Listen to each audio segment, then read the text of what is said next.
Good morning বন্ধুরা, কেমন আছো তোমরা? জানি তোমরা খুব ভালো আছো। দেখো আমিও খুব ভালো আছি, তোমাদের আশীর্বাদে।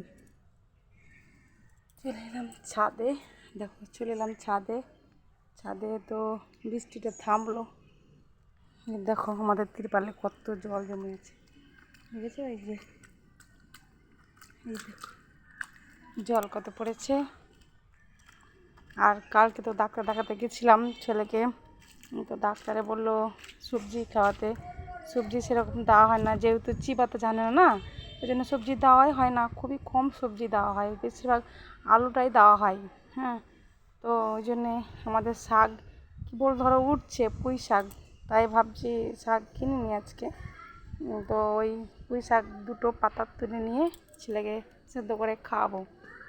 তাই এলাম তুলতে, দেখাবো তোমাদের সঙ্গে।